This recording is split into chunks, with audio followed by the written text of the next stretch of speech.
Olá, meus amigos, um dia de muita paz para todos nós. Hoje, exatamente 26 de setembro de 2022, estamos nós reunidos para estudarmos a obra Revista Espírita. Nós estamos exatamente no mês de julho de 1860. Esse trabalho aqui no mundo físico é conduzido pelas nossas amigas Mita e Carla.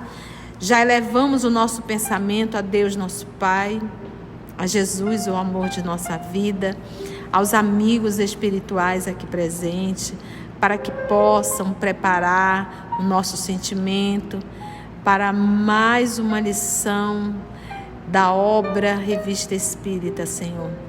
E que os nossos amigos espirituais que aqui estão possam inspirar a nossa querida Mita, a nossa querida Carla, para que elas possam ser um instrumento da Tua paz, Senhor. Graça te damos e te pedimos a permissão para mais um estudo. Ainda estamos vendo as observações de Kardec sobre as comunicações do Charlet.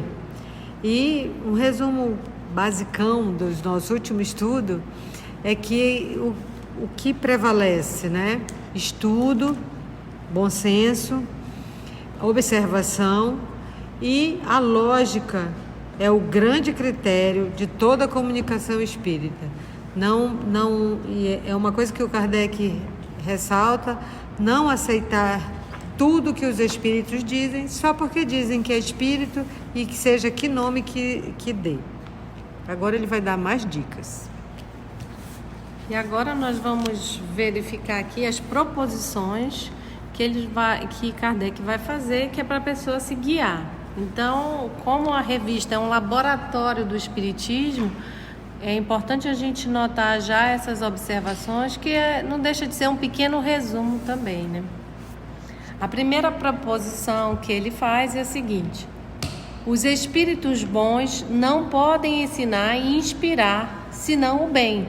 Assim, tudo que não é rigorosamente bem não pode vir de um espírito bom. Então, mais uma atenção que a gente tem que ter com as mensagens, com o teor das mensagens recebidas. Isso é bem depois das falas de Charlet, que são bonitas, mas tem muita bobagem. Então, o rigor de se fazer a análise. E quando ele fala que é rigorosamente, é rigorosamente mesmo. Segundo, os espíritos esclarecidos e verdadeiramente superiores não podem ensinar coisas absurdas. Assim, toda comunicação eivada de erros, cheia de erros manifestos ou contrários aos dados mais vulgares da ciência e da observação, só por isso atesta a inferioridade de sua origem.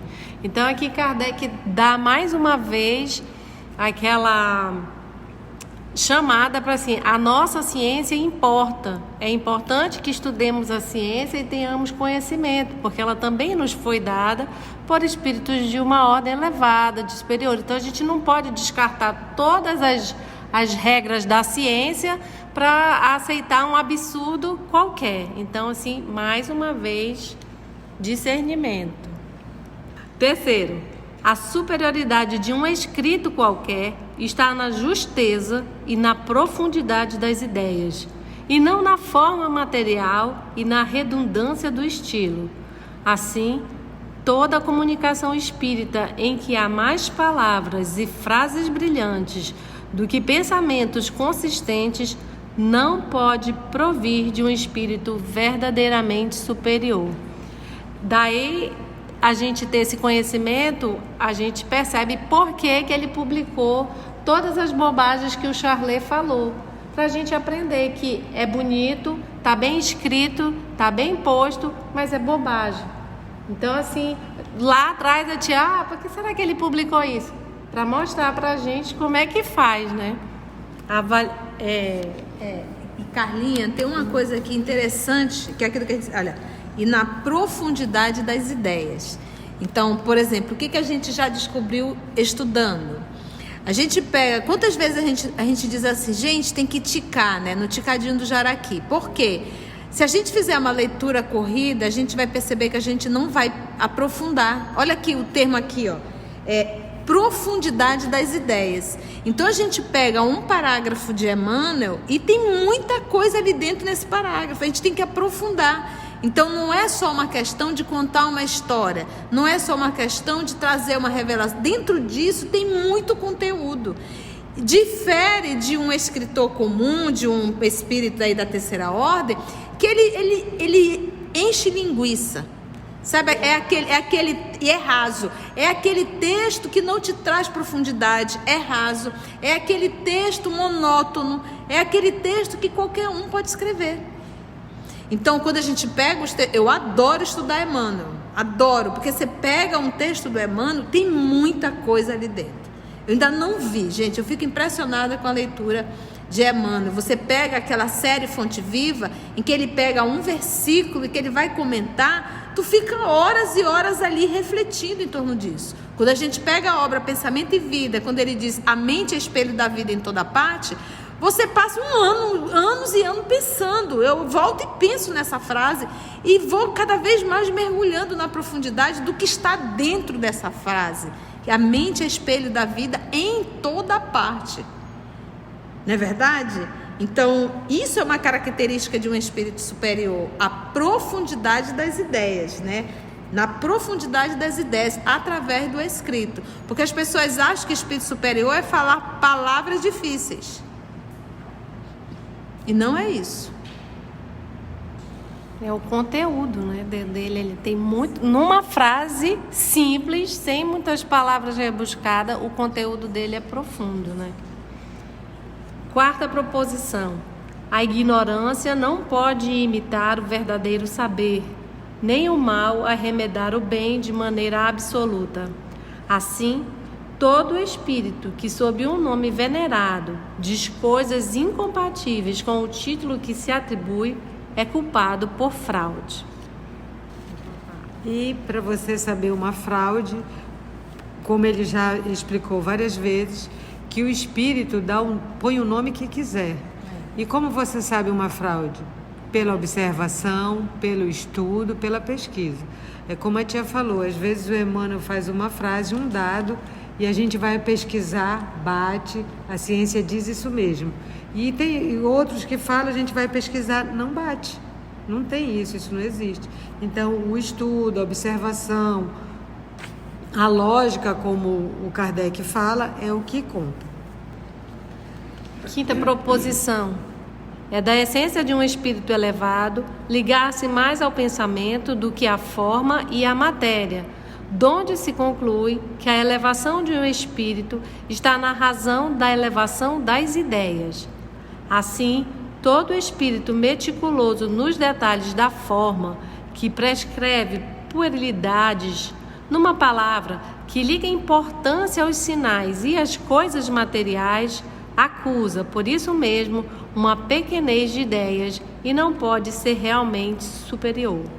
Puerilidades são tolices, futilidades. Então, como a tia já bem falou, vou falar da tia de novo, é o pensamento elevado, né? Ligar-se mais ao pensamento do que à forma. E os espíritos dizem, quando eles fazem uma pergunta e o Kardec vai, mas tu não está dizendo isso, dá um nome, e às vezes ele diz, tu pode dar o nome que tu quiseres, mas que isso é assim, é assim. Às vezes vocês têm problemas com palavras, mas nós não temos, nós estamos te dizendo o que é isso. Então ele não tá preocupado se vai dar uma forma bonita, se vai dizer palavras bonitas. Ele vai dizer o que é. Às vezes a gente é que complica nas explicações.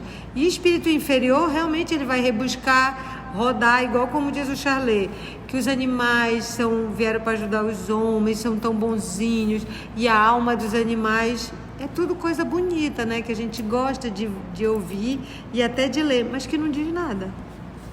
pequenez de ideias. E como a gente já falou, as ideias pequenas, as bobagens, assim, vim dizer como é que tem que vestir, o que tem que beber, o que tem no centro. Isso não é coisa de espírito superior, né?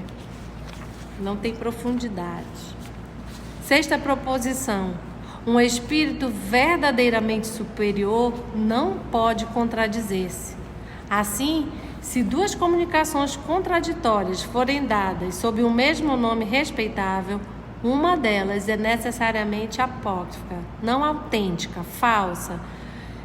E se uma for verdadeira, será aquela que em nada desmente a superioridade do espírito cujo nome a encabeça.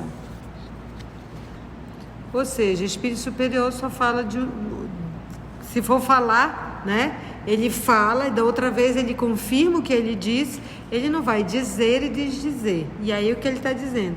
Se de duas formas uma se contradizer, já não é um espírito superior, né? O espírito superior não se contradiz. E uma é falsa, aliás, o melhor é ver que as duas são falsas.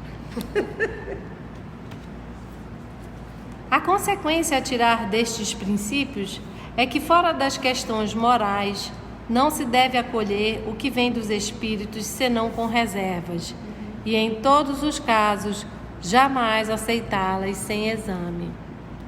Pega, tia, faz a... Exatamente. O Kardec novamente batendo naquela tecla, tem que examinar, tem que avaliar, tem que... Aí as pessoas que estão hoje, no século que nós estamos, lembra que Kardec é do século XIX, nós estamos no século XXI, então nós temos aí quase 2 séculos já de espiritismo. Aí as pessoas dizem, mas tia, como é que eu vou conseguir, numa reunião mediúnica, saber se esse espírito é sério, se esse espírito não é sério? E a gente fica realmente preocupado em estar sendo enganado. Olha, o que nós temos que nos ater é, primeiro ponto, ao estudo. Então, eu não aconselho, na verdade não sou eu, é o próprio professor Allan Kardec, a pessoa iniciar um trabalho mediúnico sem ter estudado o livro dos médiuns. E para ela ter estudado o livro dos médiuns, ela terá que já ter estudado o livro dos espíritos. Aí alguém vai dizer, então tia, vai demorar muito para a gente fazer prática mediúnica, e você está com pressa por quê? Nós já aprendemos que nós temos que ter pressa, muita pressa para a nossa evolução moral. Essa é indiscutível, mas para participar de reunião mediúnica não tem que ter pressa, eu tenho que ter preparo. Então o que a gente faz? A gente estuda o livro dos espíritos. Lembrando, terminou? Cada estudo desse tem pesquisa, tem busca para a gente... Não é leitura, né, Carlinha? Então a gente estuda o livro dos espíritos, que já nos dá uma base espetacular. Aí você vai estudar o livro dos médiuns, mas é estudar, se reunir e estudar, não é sozinho, porque vai ter momentos que você não vai entender. Por isso que eu digo, eu fico muito feliz da gente ter essas 2 obras já no nosso canal. Um estudo no Ticadinho do Jaraqui, tanto o livro dos espíritos quanto o livro dos médiuns já está no canal. Então reúne um grupo e vão estudar. E ali vocês vão discutir. Uma vez finalizando o livro dos médiuns, aí está na hora de você ir para a prática mediúnica.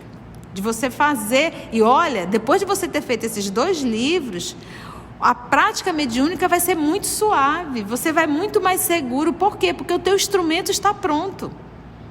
Você tem base. Você não vai ficar na dúvida. Então você vai muito melhor. O índice de acidente é praticamente nenhum. Porque você sabe o que você vai fazer lá. Você sabe lidar com aquilo ali. Você vai ser um instrumento maravilhoso. Outro ponto que a gente tem que entender também é que nós, em trabalho mediúnico, somos alunos pré-escolar de mediunidade. Então, não se avore a achar que espíritos superiores irão se comunicar por você, porque você está iniciando. Não queira se comparar com o Chico Xavier. Nós somos espíritos iniciantes em mediunidade. Nós estamos aprendendo mediunidade.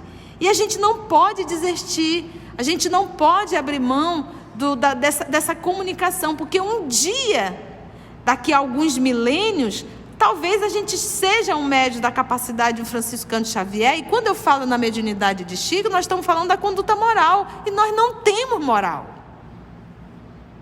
Porque um dos requisitos para nós termos esses espíritos superiores é a nossa conduta moral. Nós não temos, então a gente não precisa de professores do nível de um espírito superior. Então, o que nós temos agora é que entender que o meu trabalho mediúnico é um trabalho de exercício. E se eu não começar, eu nunca vou aprimorar. Então, esse ato de humildade já nos livra de muitos acidentes. Primeiro, eu me preparei, eu estudei, e eu tenho a humildade de reconhecer que eu estou só aprendendo a lidar. Com o exercício do trabalho mediúnico, assim, dessa forma, você tem um discernimento maior para o teu dia a dia. Por quê? Porque você começa a ter mais lucidez quando você está recebendo uma influência espiritual. Você passa a identificar na hora. Porque como você está exercitando na prática mediúnica, você está exercitando, você está aprendendo, no teu dia a dia, não pensa que todos os canais fecharam, não. Todos nós somos médios em um grau qualquer. Então você consegue, com o exercício, abrir o canal da intuição, que é de fundamental importância. Porque qual é o lance? Eu sou um espírito que estou encarnada dentro de uma caixinha limitada a 5 sentidos. O exercício da mediunidade vai me proporcionar desenvolver mais um sentido, que é o que nós chamamos de 6º sentido. E nós precisamos, então imagina o que é a gente estar encarnado e poder ter um diálogo com o mundo espiritual mais consciente. Que é para isso que nós estamos caminhando. Então você começa a identificar, você começa a perceber, porque você está exercitando esse canal, que está totalmente obstruído. E isso a gente exercita na prática mediúnica. Então é necessário sim. Então te coloca nessa posição, reconhecendo a tua limitação, tá bom? Não te envaidece do trabalho mediúnico, nem acredita que você é um espírito nobre que veio. Não pare com isso, que isso aí já é uma fascinação, tá? Se coloque no seu lugar de estudante e de aprendiz de mediunidade, tá? Pronto. Agora, se você, o que Kardec diz para a gente no Livro dos Médiuns? O que os espíritos nos dizem? Qual é o maior escolho? Qual é aquilo que nos traz maior dano? Vaidade. A vaidade. Então, a primeira coisa é te coloca nessa posição.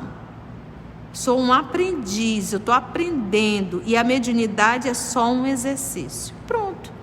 Porque se a gente se fascina é por conta da vaidade. Tá? Então, com essa preocupação, por que Kardec se preocupava tanto aqui? Porque eram textos que seriam publicados. Você não vai publicar nada. Eram textos que seriam publicados. A gente estava aqui falando de uma terceira revelação. Quando a gente estuda o Livro dos Médiuns, tem um capítulo lá que Kardec colocou intitulado Os Métodos. E ele vai colocando, tinha cada método esdrúxulo que as pessoas foram criando. E ele vai colocando lá e depois ele refuta por que aquele método está equivocado. Então não é o nosso nosso caso é exercício. Então, por conta da vaidade, nós temos hoje aí um número de médiuns muito grande publicando. Obras que não acrescentam nada. Então é por isso que a gente tem que estudar as obras básicas, porque dentro das obras básicas nós já temos conteúdo de espírito superior. Entende? Esse material nós já temos, nós não precisamos de novos materiais, a gente já tem. O que eu preciso é estudar. Acabou. Entendeu, gente? É muito simples. Então não entre nesse... E se é um espírito superior? E se eu estou sendo enganado? Não é isso. Porque você não vai publicar nada. Se preocupe sim em estudar o Livro dos Espíritos, em estudar o Livro dos Médiuns, porque é uma sequência, Livro dos Espíritos, Livro dos Médiuns. O terceiro é o Evangelho. E o mais importante é o Evangelho, porque ele vai mexer com a minha conduta moral. Não me adianta eu desenvolver mediunidade e eu não ter moral.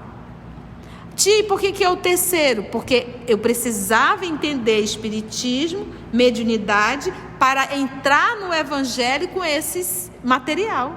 Então não tinha como o evangelho ser o primeiro. A gente primeiro precisava conhecer essa terceira revelação. Agora sim, tem o terceiro, que é o evangelho. Agora a gente pode abordar utilizando os termos que já foram classificados em O Livro dos Espíritos. Logo depois nós temos o céu e o inferno, que ali é o testemunho vivo. O céu e o inferno é reunião mediúnica, gente. O céu e o inferno é reunião mediúnica. São os espíritos contando suas dores ou seus amores. E depois o livro A Gênesis, que vai falar da criação. Então, nós estamos muito bem servidos. A gente só não sabe disso, né? Então, eu tenho que bater cabeça com o livro dos espíritos, o livro dos médios. Será que é o espírito? Não, já está. Kardec já fez esse trabalho para a gente. Ele já peneirou. Ele já separou o joio do trigo. É só a gente estudar. E antes que pareça que a tia só está falando com os médios, não está. Está falando para todos nós. Quem não é médio, para que serve o estudo e a observação? Porque, como ela falou, tem muita gente publicando. Vai chegar livro na sua mão de alguém dizer: olha, esse livro é ótimo, de um espírito.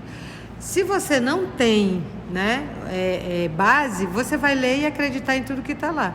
Mas se você tiver base, você pode seguir o conselho que o Emmanuel deu para o Chique. Se não tiver, de acordo com Jesus e com Kardec, larga. Às vezes um livro, nas primeiras páginas, você já vê: isso aqui, espírito superior falando isso, vingança, não sei o quê, botar essas coisas, aí a gente já vai abandonando. Então, a consequência a tirar desses princípios é que, fora das questões morais, não se deve acolher o que vem dos espíritos senão com reservas e, em todos os casos, jamais aceitá-las sem exame. Daí decorre a necessidade de se ter a maior circunspecção, precaução, na publicação dos escritos emanados dessa fonte, sobretudo quando, pela estranheza das doutrinas que encerram, ou pela incoerência das ideias, podem prestar-se ao ridículo. É preciso desconfiar do pendor de certos espíritos para as ideias sistemáticas e do amor próprio, vaidade, né, que buscam espalhar. Porque o que acontece? Isso daí é bem interessante, porque tem instituições espíritas que tem aí uns pseudos espíritos e uns pseudos médios que vai trazendo, como ele usa um termo aqui legal, ideias, incoerência, e ele diz pode prestar-se ao ridículo. Então tem esse pessoal: olha, vocês devem começar a fazer o evangelho toda sexta-feira à meia-noite. Reúne o grupo, cada um de vocês na casa de vocês, meia-noite para fazer isso. Gente, isso é ridículo. Aí você já começa a ensinar isso para os participantes: olhe, toda sexta-feira, meia-noite, faça um evangelho. Isso é ridículo. Olha, quando você vem de sandália, você traz o magnetismo da rua. É necessário que você deixe a sandália do lado de fora antes de você entrar na instituição. Gente, isso é ridículo. Então, quantas coisas não vão criando que são ridículas? O que a gente sabe? Será que a gente ainda não entendeu o que é o pensamento e o fluido? Será que a gente ainda não entendeu o que é a vontade? Será que a gente não entendeu que tomando banho ninguém vai se limpar de nada? A gente vai se limpar da sujeira do dia a dia, do suor. Mas a nível de magnetismo, isso não limpa a gente. A minha mudança do meu magnetismo é a minha condição mental e não um banho que eu tomo. A questão moral. Então, às vezes, vem determinados espíritos e vão dando essas ideias, e a instituição espírita vai acatando. Mas vai acatando por quê? Porque não estudou Kardec. Então, isso aqui é perigoso. Porque aí a gente vai cada vez mais nos afastando do cristianismo primitivo, porque o propósito da doutrina é reviver o cristianismo. A gente vai se afastando e vai criando vários comportamentos e ritos ridículos. sistematizada. Você tem que ser assim, tem que ser assim, tem que ser assim. Não é assim. Entendeu? Aí você, mas tia, e o evangelho? Não tem que separar uma hora? Mas por um acaso o Espírito disse que tinha que ser meia-noite? O que a gente aprendeu no evangelho no lar? Eu tenho uma agenda, a Carla tem uma agenda, a Mita tem uma agenda, cada um aqui de nós temos uma agenda. Esse momento, a minha agenda, eu estou aqui gravando, estudando com vocês. Se alguém me chamar, tem como eu ir lá? Nesse momento? Por quê? Porque eu estou ocupada. Então, se eu, Maria da Conceição, espírito da terceira ordem, tenho uma agenda, imagine esses espíritos nobres. Você tem noção da agenda deles? Então, quando a gente separa um dia, uma hora, eles se programam para estar lá. Até porque não é para só nos atender. A nossa casa, naquele momento, ela passa a ser um ponto de luz. Lembra da Margarida? Ela passa a ser um ponto de luz, ela passa a ser um pronto-socorro para atender espíritos. E a espiritualidade leva e atende naquele ambiente de oração. Entendeu, gente?